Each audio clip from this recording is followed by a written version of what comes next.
हमारा नजरिया तंग रहेगा, हम दिल बड़ा नहीं कर सकते।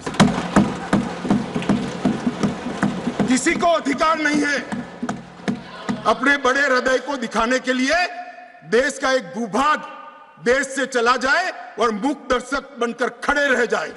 किसी को अधिकार नहीं।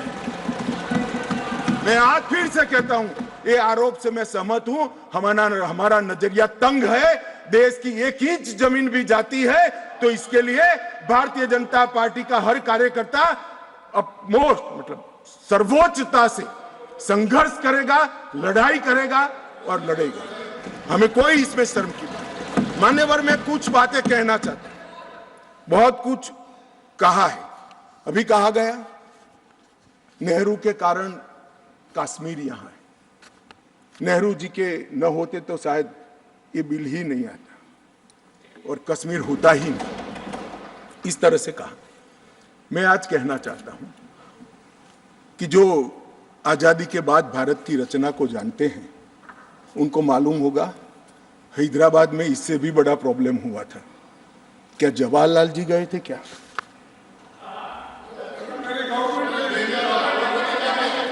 तो यहां गवर्नमेंट नहीं, यहां नेहरू।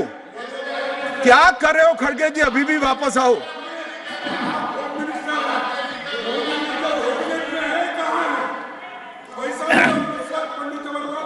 एक मिनट, रिकॉर्ड पर है।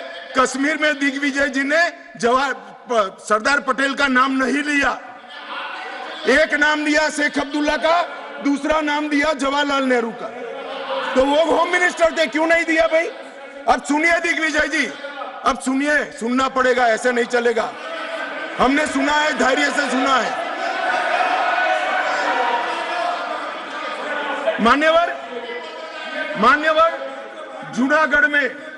जूनागढ़ में क्या जवाहरलाल नेहरू गए थे? हैदराबाद में जवाहरलाल नेहरू गए थे? लक्षद्वीप में जवाहरलाल नेहरू गए थे?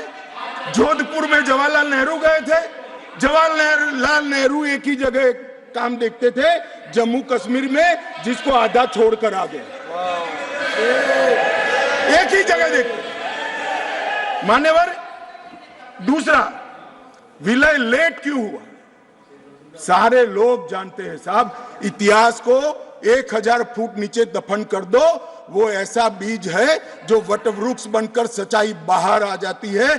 सब जानते हैं कि हमारा विलय इसलिए लेट हुआ कि महाराजा पर किसी एक व्यक्ति को विशेष स्थान देने का आग्रह था। शेख अब्दुल्ला को विशेष स्थान देने का आग्रह था। इसके कारण विलय लेट हुआ और पाकिस्तान को आक्रमण करने का मौका मिला। मैं आज ये पूछना चाहता हूं कि इतने सारे कठिन राज्यों का विलय हो गया, कहीं पर 370 क्यों नहीं है? क्यों नहीं है? ना जोधपुर में है, ना जूनागढ़ में है, ना हैदराबाद में है, ना लक्षद्वीप में है। क्यों 370 नहीं है? कि संवेदनशील हृदय के कारण 370 है। संवेदनशील हृदय। मान्यवर, कंडीशन किसने रखी? किसने स्वीकार की? इतिहास जवाब मांगता है, देश की जनता जवाब मांगती है। जवाब देना पड़ेगा, भाग नहीं सकते इतिहास से कोई। मान्यवर, सेना भेजने में देरी क्यों हुई? और ये कहते हैं कि इसके बाद भी देरी हुई है। मैं साहब एक रेफरेंस सैम मानेकशॉ का देना चाहता हूं। फील्ड मार्शल सैम मानेकशॉ तब डायरेक्टर ऑफ मिलिट्री ऑपरेशंस थे। उन्होंने एक जगह पे कहा है कि कबीलाई हमलावर आक्रामक और लूट मचा रहे थे, तब चर्चा में ही व्यस्त थे। मैं व्यक्ति का नाम देना नहीं चाहता वरना खड़े हो जाएंगे। तब एक मीटिंग में सैम मानेकशॉ मौजूद थे। सरदार पटेल जी ने नेहरू जी को कहा, जवाहर, आप कश्मीर चाहते हो या नहीं चाहते हो, देरी क्यों हो रही है? तब जाकर सेना भेजने का निर्णय हुआ है। जवाब देना पड़ेगा। नहीं, दिग्विजय भी ऐसे मत करे, मैं भेज दूंगा आपको, पुस्तक ही भेज दूंगा। मान्यवर, Honorable Home Minister is not yielding. He is not yielding. Honorable Home Minister is not yielding. मान्यवर, एक बात सर्वविदित है, अगर असमय सीज फायर नहीं होता, सीज फायर असमय नहीं होता, तो आज पाक ऑक्यूपाई कश्मीर नहीं होता।